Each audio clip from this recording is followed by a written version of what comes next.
I'll be chairing the meeting today. Ms. Seidel had a doctor's appointment and is unable to attend. And welcome to the February 17th ADA Committee meeting. First of all, we'd like to do the Pledge of Allegiance.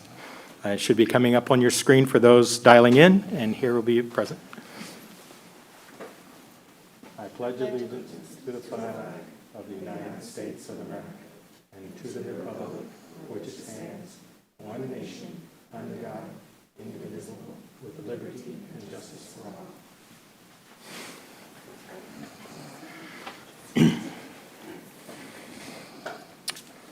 Roll call, please. Danielle?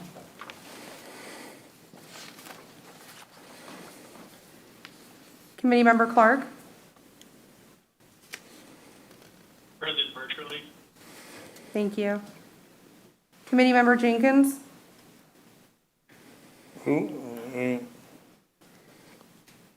Committee Member LeBeau? Here. Committee Member Mills? Committee Member Pacho? Present. Chair Seidel indicated she would be absent.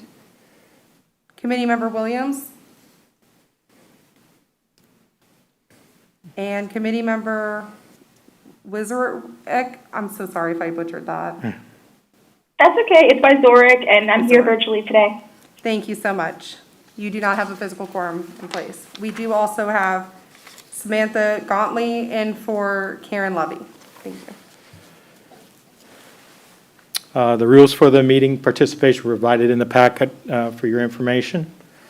Next will be public comment. Is there anyone that'd like to speak to the public comment? Seeing none, we'll move on. Approval of the minutes. We will not be able to do that because we don't have a quorum to make that happen. So we'll go ahead and skip by that. And next on the agenda is presentations, and I'm up first. Before you, I have provided you, we spoke last meeting about the updating the ADA Accessibility Committee bylaws. We have made some changes, recommended changes by the chair. I've ran this by Sandra, and she was okay with it. We'll make sure she gets a final copy. So the biggest thing is we had term limitations in our old one of a year. And this not being a voting committee, we felt that that was a little too short of a period. And I've been doing this for a lot of years, and we've never made that enforcement of that policy in the bylaws before. So we're trying to bring us into the 21st century here and get us back up to bylaws that are, that fit what we do. So we've recommended the term to be 3 years, and you can run for 2 3-year terms. So you can take a look at that. By our current bylaws, these bylaws have to be posted on our website before we can vote on them. So we'll put them up for a 30-day period. And then by the time we meet on our next time, you can send us any suggestions you might have going into it, and then we'll present to this full board for a vote to see if we can approve them at the next time we meet. So, and there's nothing in there that was really drastically wrong. It was just the part about the positions, the officers, and the re-elections. And I know when I took over from Ruthie, Gloria had been the chair for forever. And it hadn't been done then either. So we're just trying to get into the policy and procedures and follow our own bylaws. So, okay? Greg? Yep. Could we set a timeline for the recommendations so like that we can incorporate them before we post it on the website? That works for me. 30 days to send in there. Yeah. And if you- So we'll do 30 days from today to send in your suggestion or changes, and then we'll put those together and have them ready to present at our next board meeting for a vote, and that we can go forward with. So I'll follow up after the meeting and send this electronically, and you can send your comments to me. Okay? Thank you.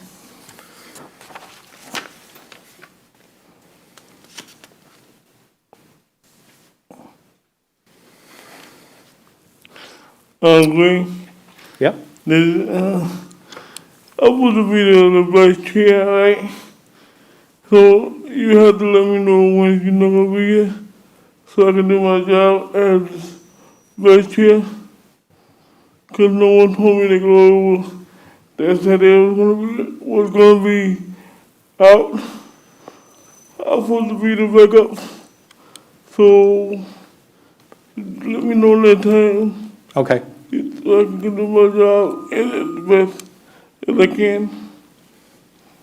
Okay.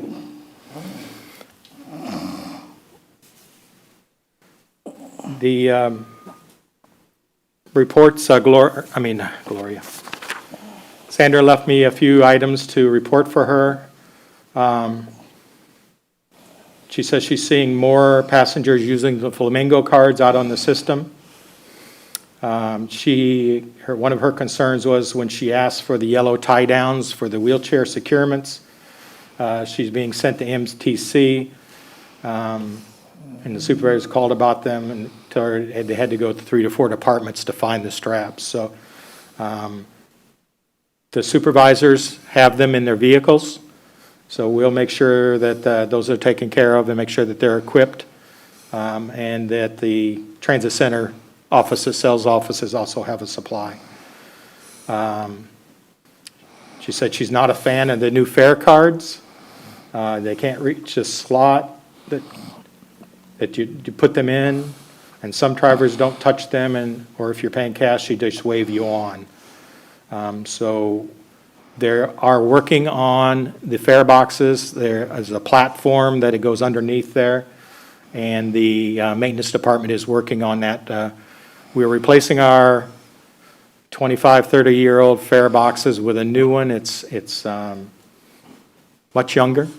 They're not brand new, but they are very serviceable and have some other capabilities that the other ones did not. So you'll see those changes coming through, and I'll definitely let the maintenance department know her concerns about the height for the cards. She says she likes the new buses. Like to come to see all the things on them, like an open house where we have a bus out where everybody can come and take a look. We have stayed with Gillig. They're our same vehicle we've had for many years. It's just some new creature features on it that are new to the folks. They are still the front ramps for the loading of the wheelchairs. We have added a new standee line. Well, it's more than a line. It's a standee area that gets the passengers away from the driver, almost back to the wheel wells, with a zone that they can't stand in there and distract the driver, slip and falls, and all that good stuff. So some of our fleet came with it correctly, and some came with it incorrectly. And our vendor is on property now replacing those floor diagrams to get them all compliant so we can increase the safety for our customers and for our drivers up in their areas. So I think that was it for her.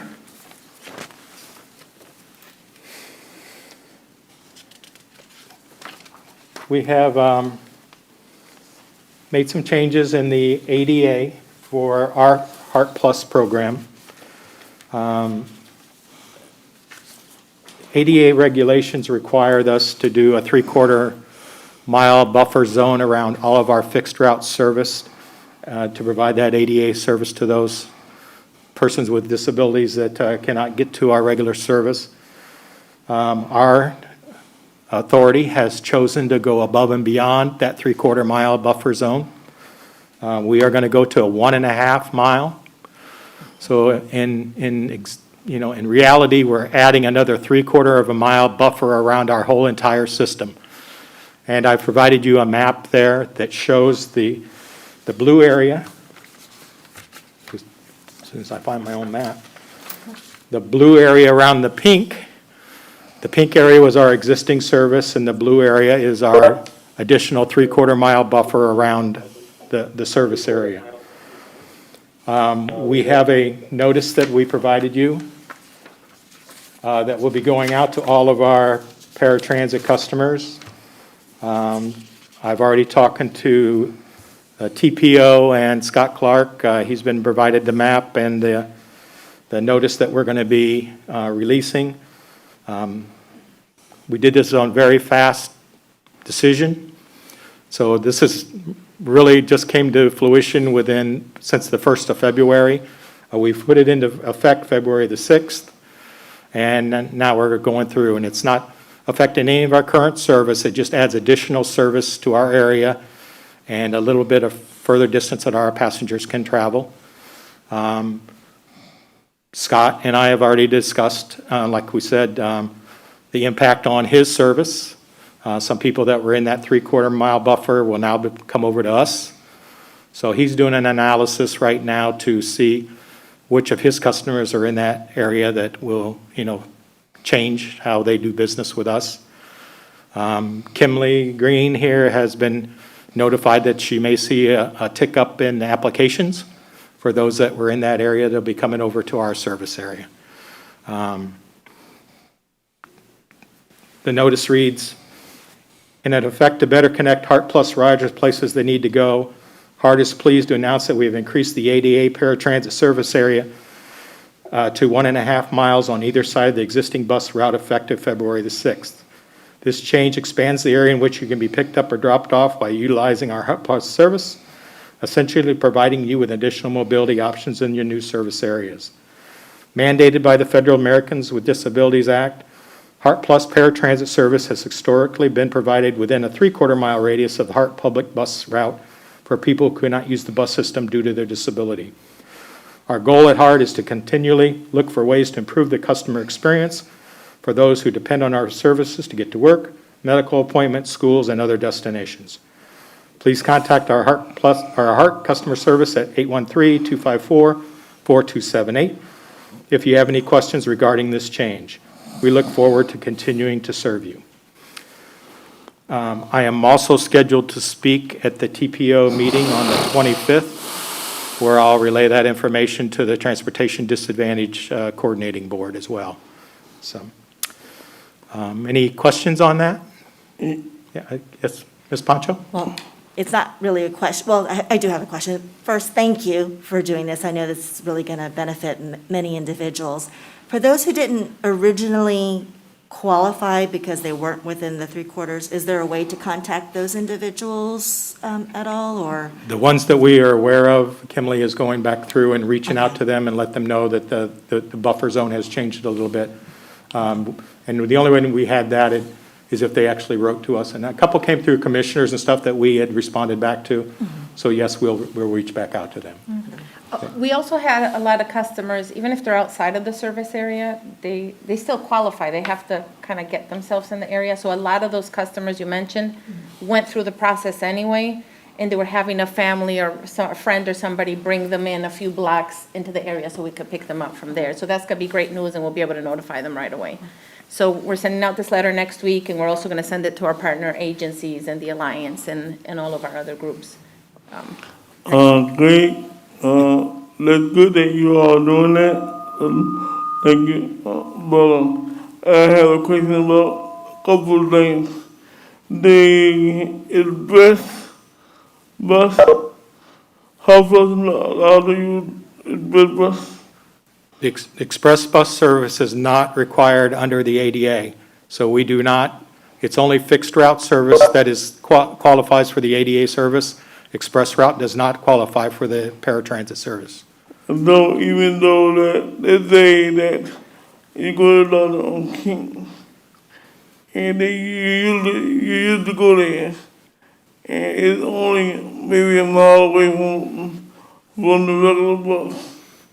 Yep, You still can't do that. it's not mandated by the federal government to do express service. So the answer would be no to the express service. I had a couple issues the weekend trying to get to my doctor on one day, and I had to get a cab.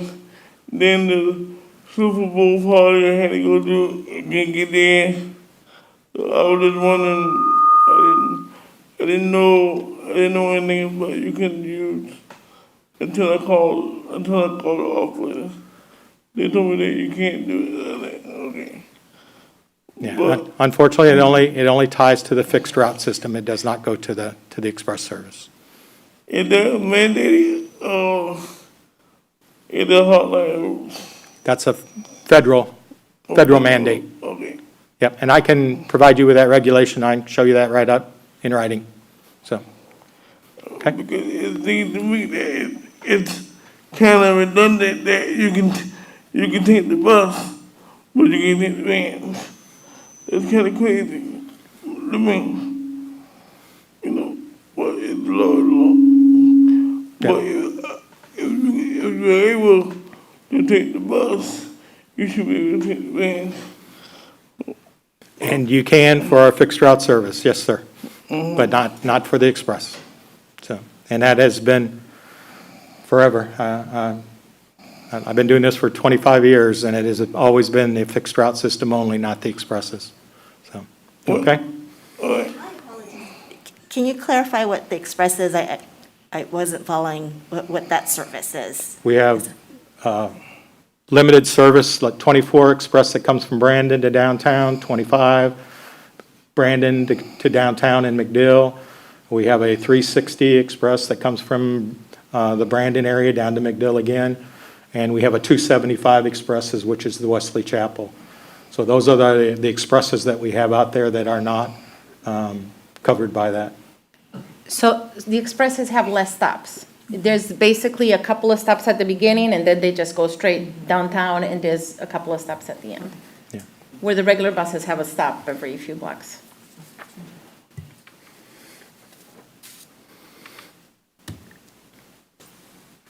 I saw I just want Scott. to say thank you. Uh-huh. I'm sorry. You're go ahead. I just want to say thank you. Thank you to everybody that's been able to help with this initiative, and how many more people are going to be able to get to work and to get to places that maybe they couldn't before. So I just, again, I want to say thank you. This is amazing. Greg, the new, bubble, that you do anything with King, you don't know. I'm not, I can't understand you. The new, bubble, half mile, the new mile, that they go even further in Brandon. The new bubble mile. The expansion? It was a little bit, it was expanded 3/4 of a mile more, so it does go a little bit more into the Brandon area, yes.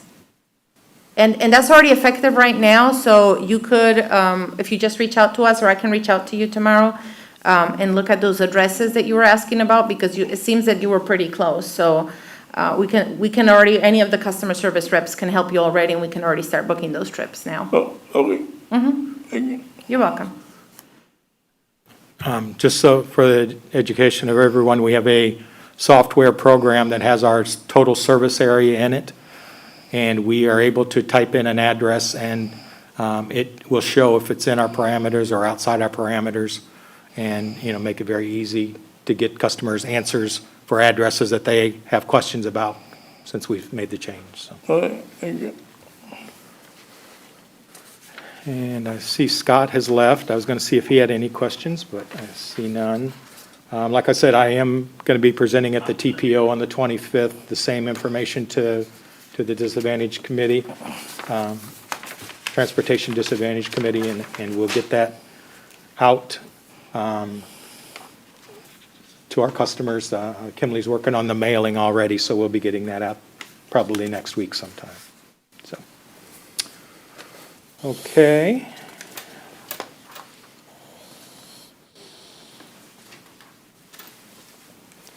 Next up is the basic transportation infrastructure update from Mr. Dwayne Brown, Project Manager for HART.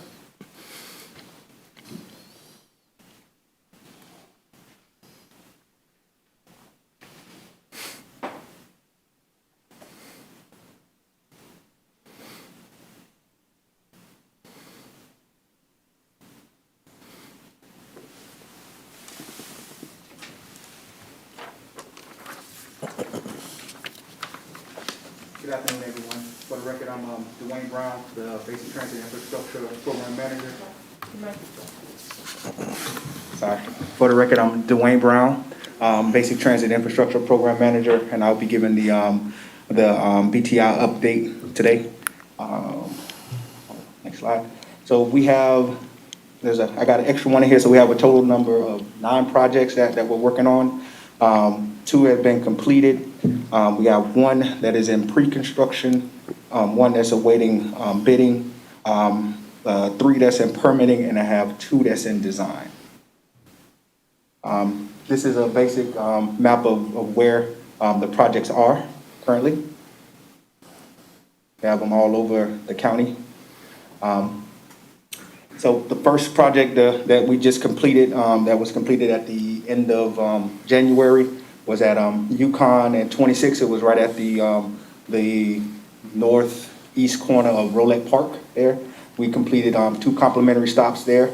We're going to be putting in one of the new shelters on the south side there.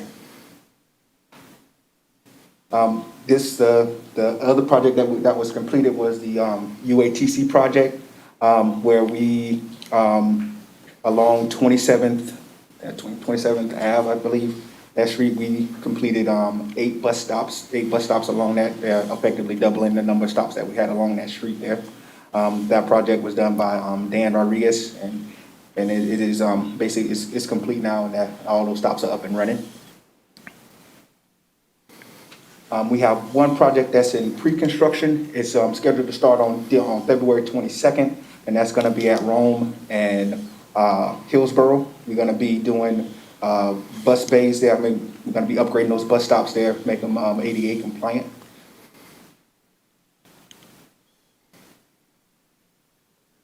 We have the projects that are waiting bid right now. We have the General Construction Services contract. That contract has been, all the vendors, the vendors have, the solicitation process is over. We have selected 3 vendors, and that contract goes to the committee in March for approval, and then to the board in April for their approval, and we'll be able to get those 3 contractors on. That's going to effectively, it's going to speed up the process. Instead of me having like 2 projects that I have completed during the quarter, I'll be able to complete maybe 7 projects during the quarter. So with that contract, it's going to allow us to speed up our processes and get projects done more quickly. We have 3 projects that are in permitting right now. Armenia at Hillsborough, we are waiting we got the easement back from CBS, and we're just waiting on a signature on that, and then we'll be able to move forward with that one. Hillsborough at Orient, that one is with the FDOT for their approval, because Hillsborough is a state road, so FDOT is approval for that one. And then 30th at Hillsborough, 30th Street is a city road, so the city has jurisdiction over that one, so that's with the city for permitting. And then here we have, instead of just 1 project that's in design, we actually have 2. So we have the Tampa Bay Boulevard at HCC.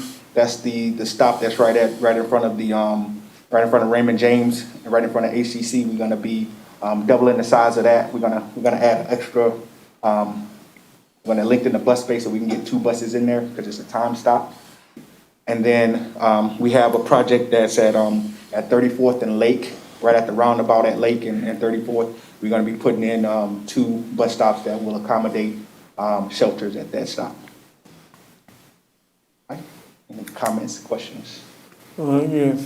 Yes, sir. The ADD was built up by the James. You know that when you put a bus up there, you can't really get on the ramp, because you have to get all the sidewalks on the grass to get on the ramp. So where's that one at? At HCC? Yeah, the one by the James. The one by Raymond James. Yeah, and when you're going, what is that, south? On the When you're going south, yeah. the The ADC is on the right hand side. The bulldog was the last time I got on it. I had to get all the sidewalks and go in the grass. Because the bus can't go up on the grass, because it's a hill, like a hill there, Okay, so you may wanna check it out. all right. Well, we'll go out, I'll go out and I'll take a look at it, but I believe that's the one that we're gonna correct. You said the HCC at, is it the one, I'm trying to make sure we're talking about the same stop.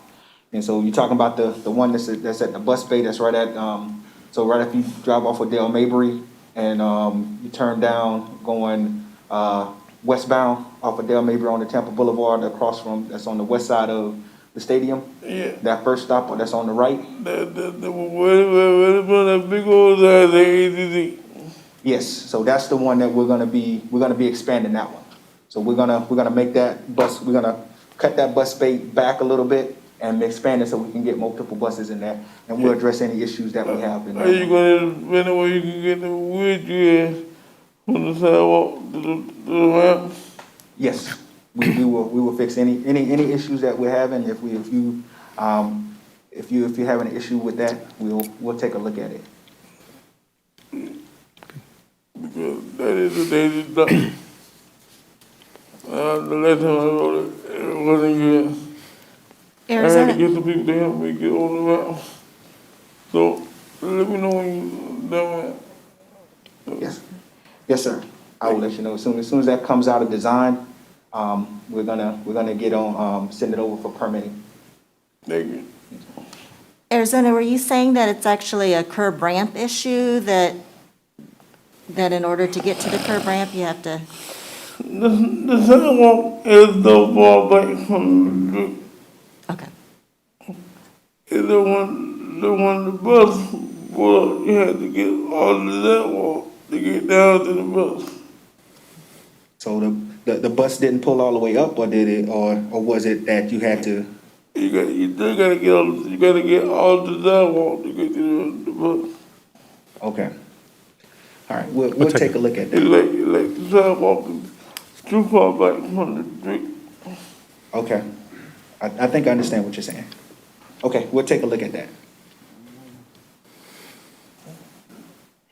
Any other questions? I'm sorry. Thank you, Dwayne. You're welcome.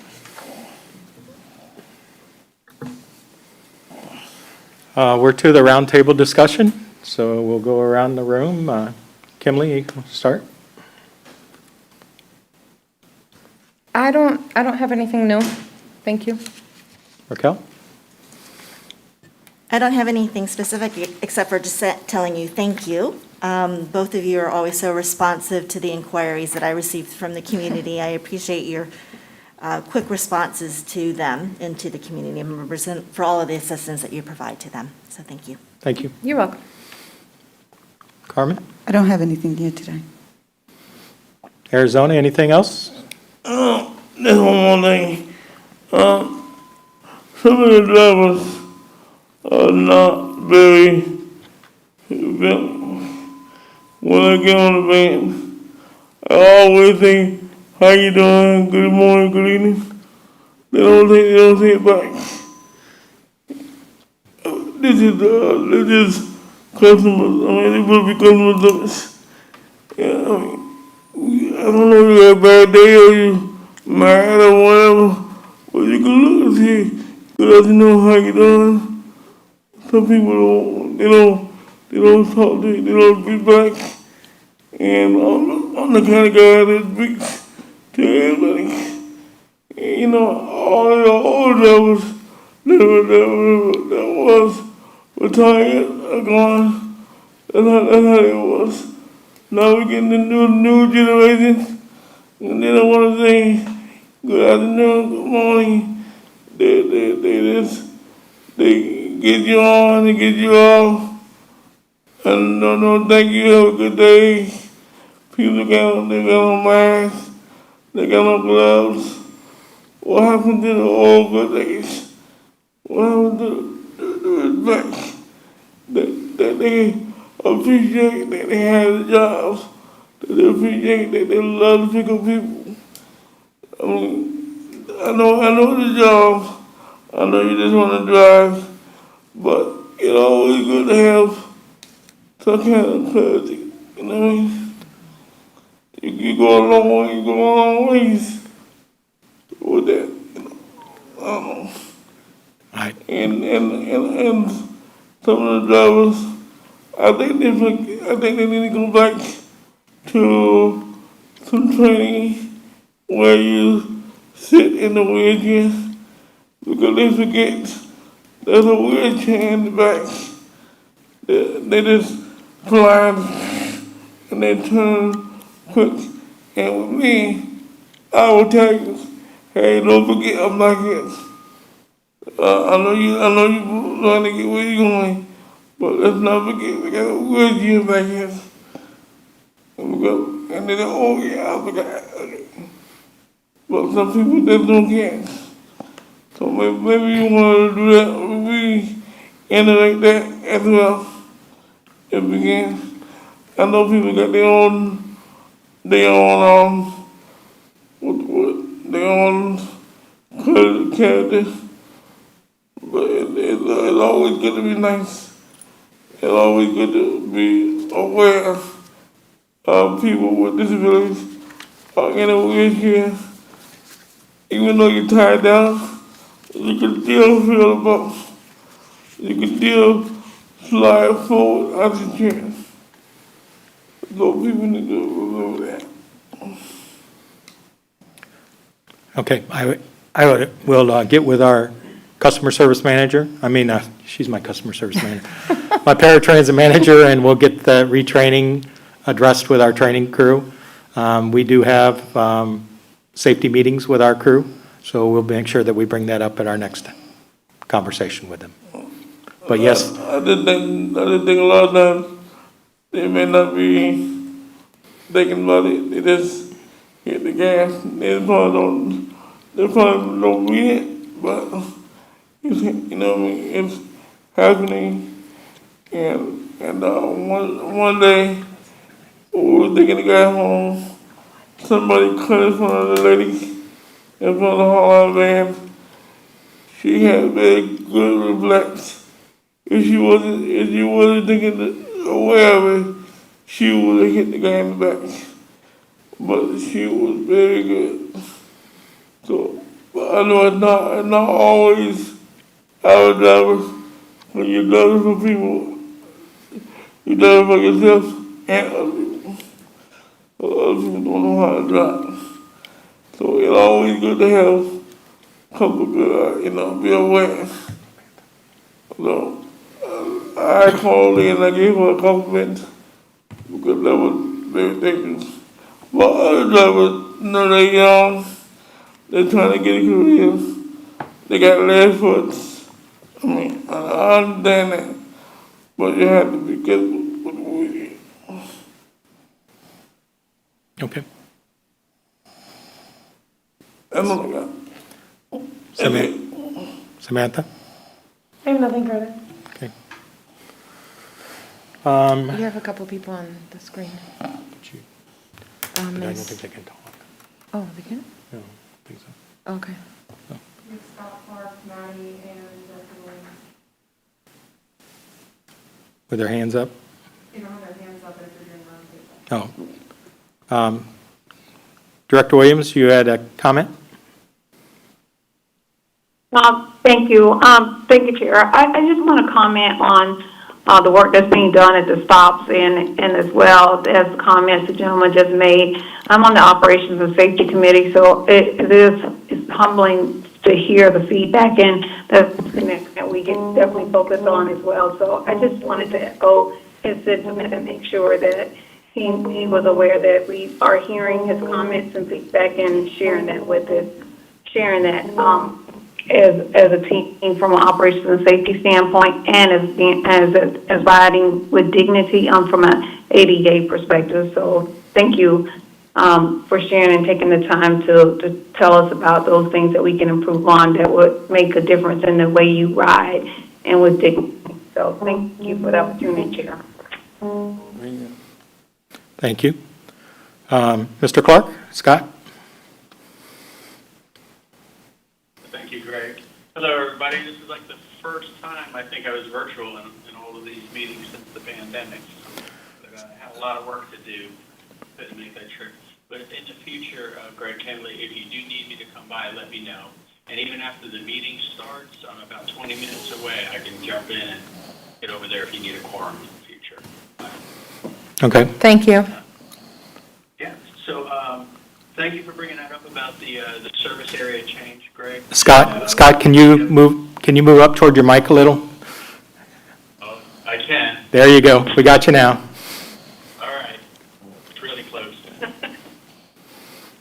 So I thank you for bringing that up about the service area change. And like we always work well together, I know this time we'll do the same with the transition. As you know, HART route decreased and we gained ridership. We had a smooth transition, and now the opposite is happening, which is always a good thing. Anytime mass transit can expand, that's a good thing. But it is going to affect some of our clients. Some things to be aware of. Some of these individuals have been riding with Sunshine Line maybe 20, 30 years. And that's going to be a hard transition for them to have to change services now. So we have to work on this a lot. I think by maximizing what the benefits are they'll have later hours, and they can go anywhere within the HART service area pretty much, for any reason. Where Sunshine Line, we're done at 5 o'clock, and we have certain trip priorities that we follow, and we go to the nearest like facility. So with HART Plus, if you want to go to a Walmart 20 miles away, you can do that. With us, you would have to go to the nearest like because of our limited resources. So those are some of the benefits we can maximize as we're communicating with them. Greg, I don't know if you were able to, if we can get a more detailed map with the borders showing what streets they're crossing, that might help us with identifying people because we're going to have a hard time right now. You can get me your GIS people or shoot me that email so we can make that connection and get a better map, more detailed. That would be great. And Will do. Yeah, so once we identify the individuals, we'll communicate with them. We're going to give them like 60 days to do the transition, up to 60 days, to make sure they get the HART application and the eligibility done and that smooth, soft handover. And I know Greg and I, we work great together. He's got me on speed dial and vice versa. And Kemley and Rosa, my customer service manager, who's also on the call, they are on speed dial too. So we're going to make this as seamless as possible for the individuals and get through this. And I do thank you for letting us know and letting us be part of this planning and everything like that. Okay. Thank you, Scott. Yes. Danielle, there was somebody else? Yes. Committee member Ms. Wazorek, you can go ahead. Thank you. I don't have any other topics to bring up, but I wanted to ask related to the service area getting bigger. Is there a flyer or some verbiage that we could have that I can send out to individuals I know that may not already be a part of HART Plus, but now would be able to apply? We can surely pass that on to you. I think we have your email information. Yes, Kemley says yes. We'll make sure you get a copy. Thank you. Great. Yes, sir. As you get the people transferring over to the HART, have they been trained on the rules and regulations?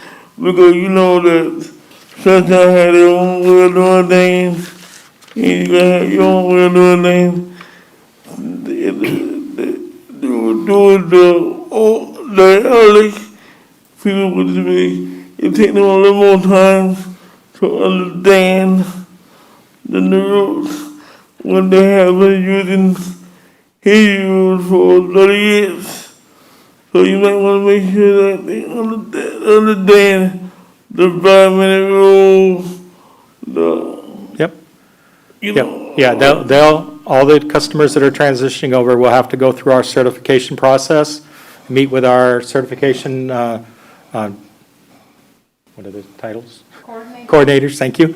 And they do pass out the rules, our policies and procedures, because ours are different than what Sunshine is, so we make sure that everybody's brought up to speed on what you can and can't do on our service. Because, you don't want to, just don't want to say, here you go, let the rules. You want to make sure that they understand, because some people take a little bit longer to catch on, Okay, they don't. we'll make sure we educate everyone, so. Any other questions? Any new business? Any old business? Seeing none, we are adjourned. Thank you. Thank you. Thanks, y'all. Thanks, guys.